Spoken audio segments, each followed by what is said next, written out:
Depuis l'Antiquité, la recherche du réalisme dans l'art a été une course perpétuelle à la perfection, que ce soit avec les sculpteurs grecs ou romains qui cherchaient déjà un résultat proche de la réalité. Certes, il était idéalisé, c'est vrai qu'avec un peu de recul, j'ai encore jamais vu de centaure. Après vous me direz, vu l'époque à laquelle on vit, on doit bien pouvoir trouver dans l'eau quelqu'un de mi-cheval, mi-humain.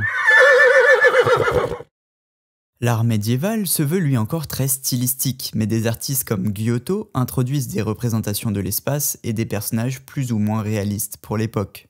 La Renaissance est un siècle d'évolution surprenante. Des théoriciens comme Alberti théorisent la perspective, quand des artistes comme Brunelleschi la mettent en place dans leur œuvre. Aussi bien qu'on lui attribue l'invention de la perspective linéaire qui vient complètement réinventer notre façon de dessiner. À la même époque, ce sont Léonard de Vinci et Michel-Ange qui brillent avec leur étude du corps humain. Ils favorisent tous les deux un art de plus en plus proche de la réalité. Par la suite, au XVIIe siècle, on commence à maîtriser la représentation de la vie quotidienne avec un grand souci du détail. Puis vient le XIXe siècle et l'essor d'un courant artistique qu'on appellera le réalisme.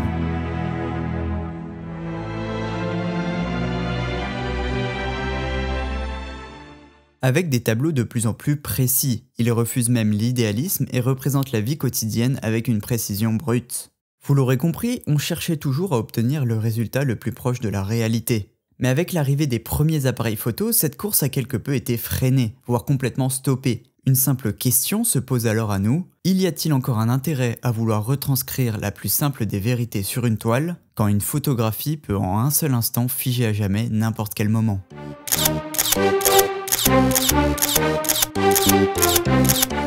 Certains artistes nous ont montré le chemin quant au rôle du peintre dans la représentation de la réalité à l'ère de la photographie.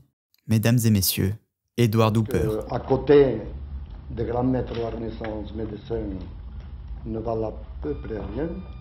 Hopper utilise la lumière pour révéler des aspects souvent négligés de la réalité. À travers ses tableaux, le peintre exploite les contrastes de la lumière et de l'ombre pour créer des atmosphères chargées en émotions.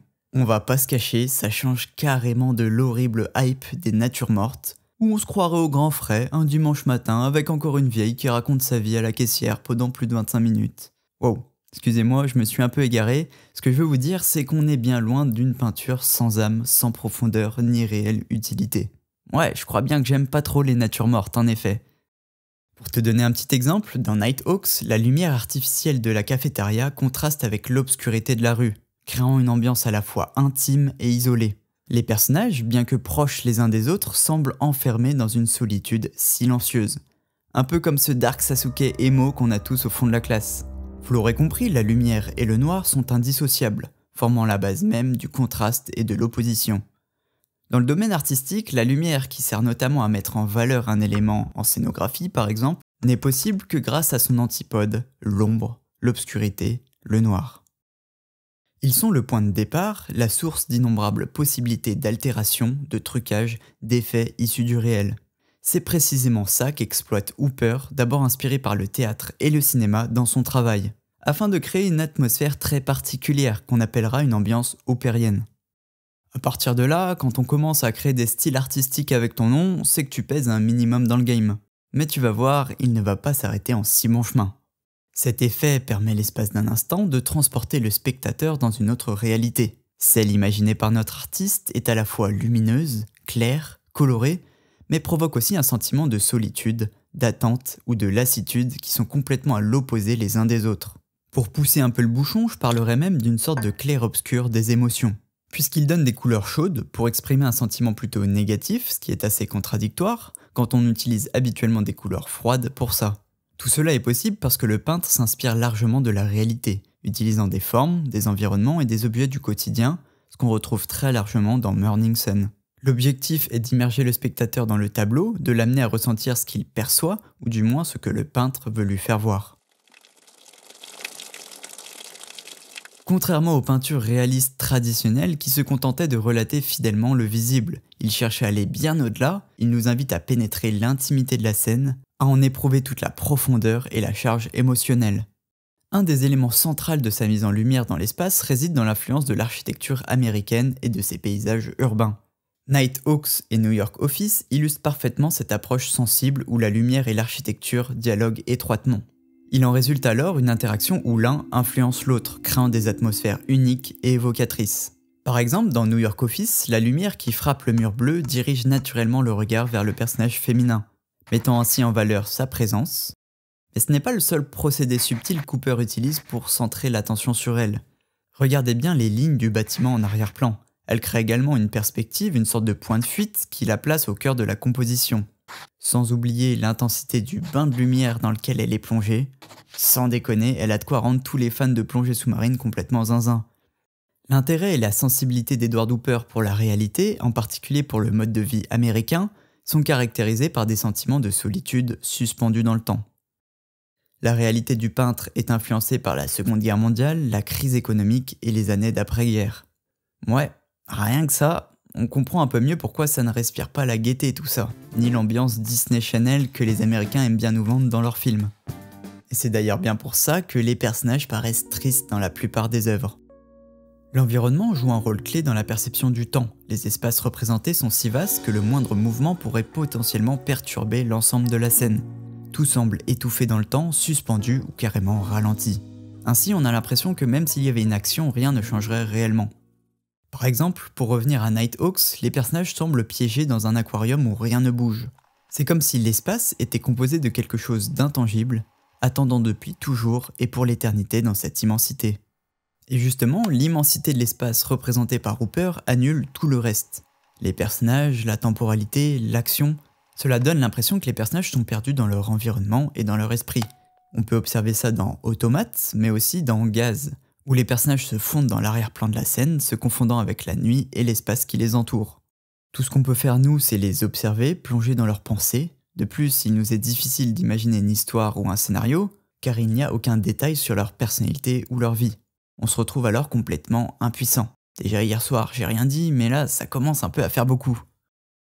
Pour illustrer ce sentiment d'être extérieur à la scène, tout comme les personnages eux-mêmes, on peut citer New York Office ou Room in New York, où l'angle de vue du spectateur s'apparente à celui d'un voyeur. C'est le mec bien dégueulasse caché dans la pénombre derrière son lampadaire, ce qui donne l'impression d'être plongé dans l'intimité des personnages tout en restant complètement détaché de leur environnement.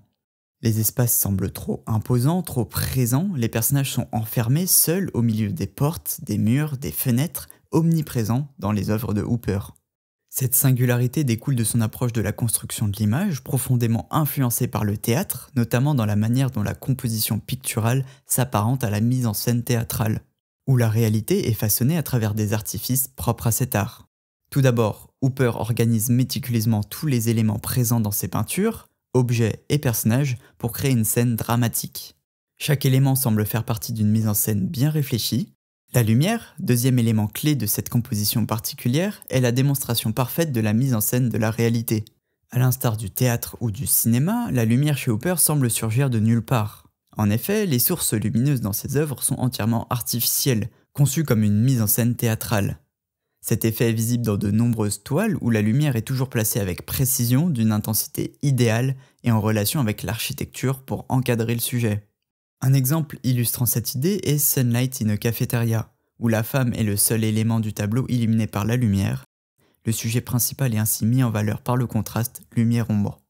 Comme un dramaturge, il explore les relations entre ses personnages et leur environnement, créant des scènes qui captivent et interrogent le spectateur.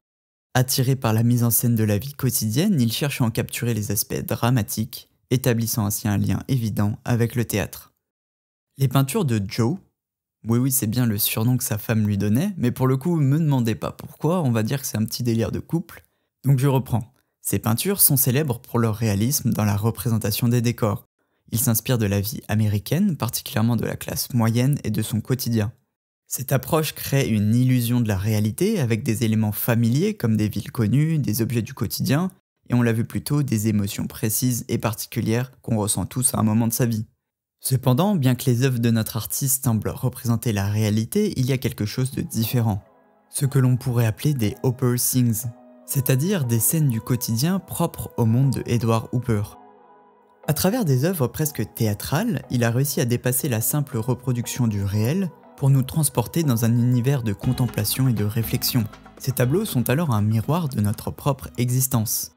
Ainsi, de notre réalité quotidienne à une fiction poétique, il nous captive par sa représentation de la ville et de la solitude. Lorsqu'il ne pouvait pas peindre, il allait souvent au cinéma. Cette habitude l'a inspiré pour créer de nombreuses peintures, dont New York Movie. Tu te dis sûrement, est-ce qu'il a encore peint une personne dans un cinéma à New York? Parce que tous ces titres d'œuvres sont des spoils plus gros les uns que les autres?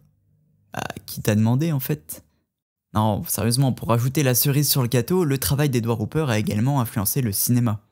Des réalisateurs vite fait connus comme un certain Alfred Hitchcock, et c'est pas rien pour le coup, se sont inspirés de la composition et des atmosphères de ses peintures, intégrant certains de ces éléments visuels dans leurs propres films. Par exemple, dans Night Window, on observe une façade de bâtiment avec 3 fenêtres, où l'unique personnage du tableau est une femme vêtue de rouge, vue de dos. Et on retrouve curieusement cette même composition visible dans Rear Window, où l'on aperçoit une jeune femme inclinée vers l'arrière, habillée en rose. Et comme si c'était pas tout, House by the Railroad est un autre exemple d'inspiration pour Hitchcock, qui reproduit cette fois presque à l'identique cette maison dans Psycho, reprenant la même structure architecturale et le même cadrage en contre-plongée. Et ce petit filou de Hitchcock n'a pas encore mangé son strike comme tout le monde. Bah tiens, bravo les privilèges. Si tu dois bien retenir une chose de cette vidéo, c'est qu'Edward Hopper est une figure emblématique de la peinture américaine, dont l'œuvre capture avec une rare intensité la solitude et l'isolement de la vie moderne. À travers ses compositions épurées, son usage maîtrisé de la lumière et ses scènes figées dans une atmosphère presque cinématographique, il parvient à évoquer des émotions profondes et universelles. Son influence dépasse largement son siècle, inspirant de nombreux artistes, cinéastes et écrivains. À une époque où la photographie s'imposait comme un moyen de capturer la réalité brute, Hopper a su donner à la peinture un rôle différent. Plus qu'un simple observateur de son temps, il a su redéfinir le réalisme à une époque où la photographie avait rendu la chose pratiquement inutile. Chapeau l'artiste.